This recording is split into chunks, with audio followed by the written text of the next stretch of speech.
What if there's a technological advancement so powerful that it transforms the very basic pillars of our society?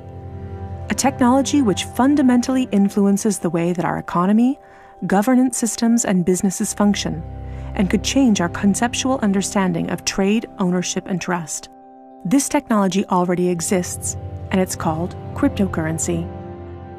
People often think of Bitcoin as only virtual money or a transaction system. But if you look closer, you'll see that the monetary aspect is just the tip of the iceberg. That's because Bitcoin is a groundbreaking internet technology for which money is merely one of the possible applications.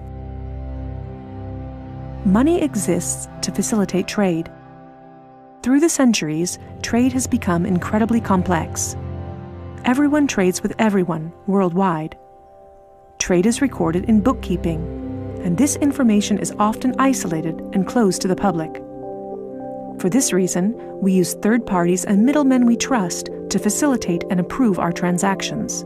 Think of governments, banks, accountants, notaries, and the paper money in your wallet. We call these trusted third parties. This brings us to the essence of Bitcoin. Bitcoin software enables a network of computers to maintain a collective bookkeeping via the internet. This bookkeeping is neither closed nor in control of one party. Rather, it is public and available in one digital ledger which is fully distributed across the network. We call this the blockchain.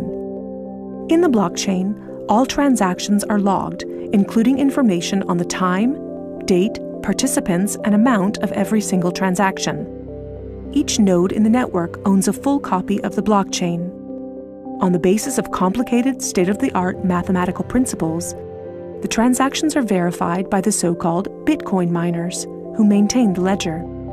The mathematical principles also ensure that these nodes automatically and continuously agree about the current state of the ledger and every transaction in it.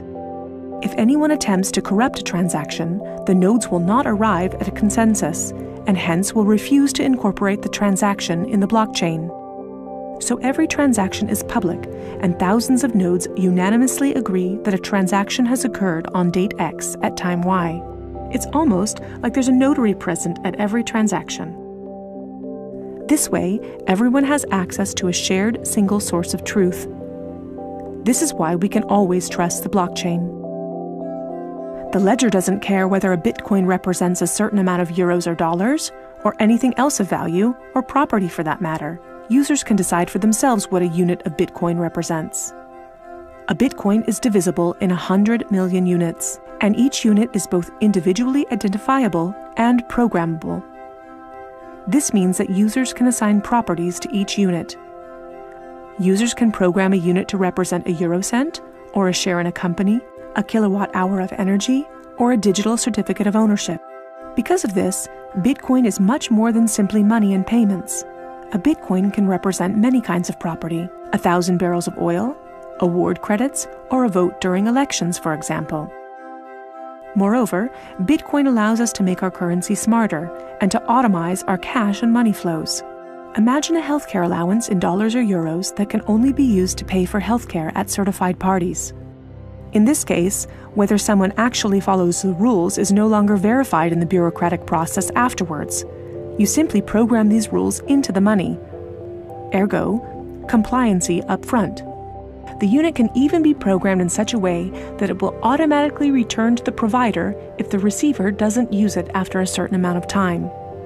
This way, the provider can ensure that allowances are not hoarded. A company can control its spending in the same way, by programming budgets for salaries, machinery, materials, and maintenance so that the respective money is specified and cannot be spent on other things. Automizing such matters leads to a considerable decrease in bureaucracy, which saves accountants, controllers, and the organization in general an incredible amount of time. The programmable open character of Bitcoin allows us to completely rebuild and innovate our financial sector and our administrative processes, make them more efficient and transparent, and significantly decrease bureaucracy. But there's more. In an Internet of Things, our economy will be dealing with machines that actively participate in the economic traffic. In fact, they're already here. Think of a vending machine, or drones delivering packages. These machines are unfamiliar with the concept of trust, but Bitcoin is not. Because of Bitcoin, the drone can be 100% certain that it will deliver the package to the right recipient and know for sure that it's been paid for. And we can program the vending machine in such a way that it will automatically keep track of its supplies, order new supplies from the supplier, and pay for them automatically. Of course, you'll understand that this is only the beginning. Internet technology is disruptive and breaks the status quo. It opens markets and breaks the positions of middlemen all the time. Bitcoin and cryptocurrencies have caused a paradigm shift. It's time to explore this new technology constructively and critically, and openly discuss potential applications.